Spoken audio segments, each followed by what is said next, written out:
Pernah gak sih kamu mikir, kenapa kita gampang banget untuk percaya? Orang bilang ini yang terbaik, kita langsung ikut. Orang bilang begini caranya hidup, kita langsung nurut. Tanpa bertanya, tanpa berpikir, tanpa validasi. Hanya sekedar percaya, seperti robot. Coba bayangin hal ini. Kamu lagi jalan di tengah kota, tiba-tiba orang di depan kamu, itu semuanya lari panik. Nggak ada kejelasan apa-apa, tidak ada yang memberitahu tentang hal ini. Apa yang kamu lakukan? Ya, lari juga, refleks. Karena kita lebih takut jadi aneh daripada jadi bodoh bareng-bareng. Itu yang disebut dengan herd mentality, mentalitas kawanan. Kita takut untuk sendirian, jadi lebih nyaman ikut salah rame-rame. Dan sayangnya, itu juga cara kerja kepercayaan massal. Kita percaya sekolah itu adalah jaminan masa depan. Kita percaya kalau ranking tinggi itu akan menentukan kesuksesan. Padahal yang sering jadi miliarder justru orang-orang yang telah drop out, yang sering masuk TV bukan karena pintar, karena sensasi.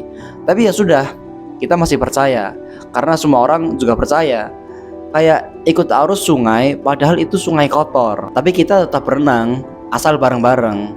Sekarang begini, kalau semua orang makan bangkai, kamu juga ikut makan, cuman karena mayoritas bilang itu enak.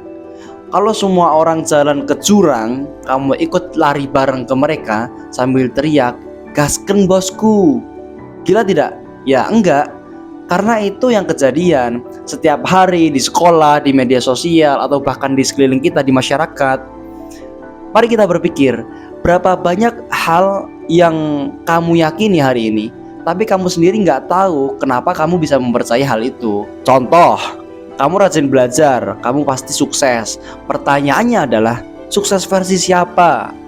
Emangnya semua orang yang rajin belajar sukses? Bukannya banyak yang lulusan cum laude malah nganggur? Bukannya banyak yang titip absen justru jadi bos? Atau jangan terlalu berbeda, nanti kamu susah diterima. Tapi coba kita melihat sejarah.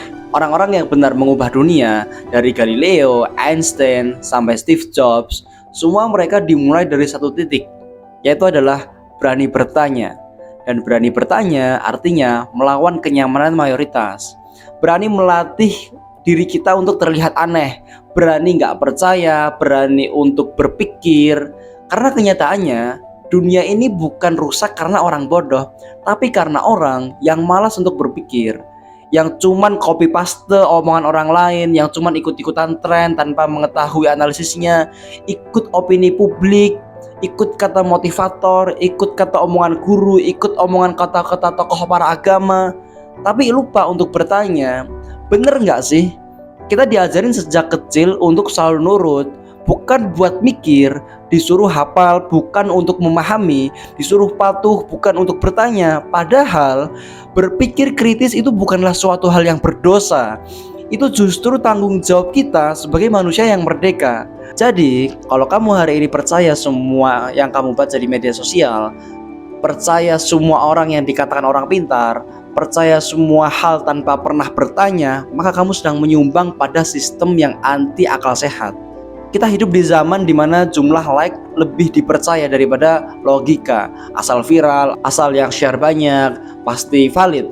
Padahal hoax juga bisa trending, kebodohan juga bisa di follow 1 juta orang, dan kebohongan bisa dilihat meyakinkan kalau dibungkus dengan pencitraan. Sekarang begini, kalau kamu dikasih apel bagus di luar tapi busuk di dalamnya, apakah kamu tetap makan? Kebanyakan orang iya, karena mereka percaya bungkusnya bukan isinya. Dan begitulah kira-kira memperlakukan informasi hari ini. Kita percaya karena tampilan luarnya saja, karena katanya, karena gelarnya, karena followersnya. Tapi kita lupa untuk bertanya, isinya benar atau tidak. Jadi ketika kita percaya tanpa bertanya, jawabannya simple, karena kita terlalu berpikir cepat. Karena bertanya itu menjadi resiko diri kita. Karena beda itu menyakitkan dan lebih gampang jadi bagian dari sistem daripada menggugat sistem itu sendiri. Dunia ini gak pernah berubah karena orang yang nurut, tapi karena segelintir orang yang berani bertanya, kenapa harus begini? Siapa ini yang benar? Apa ada cara yang lain? Mulai sekarang, kalau kamu lihat sesuatu yang kamu yakini, jangan langsung peluk. Tanya dulu, telusuri, bongkar, sampai kamu bisa bilang, Aku percaya karena aku tahu. Kenapa? Bukan karena semua orang bilang iya. Karena kepercayaan tanpa logika bukan kebijaksanaan, tapi perbudakan mental. Dan satu hal yang perlu diingat teman-teman, orang yang gak pernah bertanya akan hidup dengan jawaban dari orang lain. Dan hidup dengan jawaban orang lain adalah cara paling halus untuk kehilangan jati diri kita sendiri. Sekiranya sampai di sini terlebih dahulu, kalau kamu ngerasa tertampar, itu tandanya kamu masih punya akal, dan itu awal yang bagus. Kamu boleh setuju, boleh enggak, tetapi yang paling penting adalah berani berpikir, berani untuk bertanyakan sesuatu hal yang sekiranya tidak pas, dan berpikir bukanlah suatu hal yang berdosa. Jadi sebagai kita anak muda, jangan lupa untuk bertanya, jangan lupa untuk berpikir.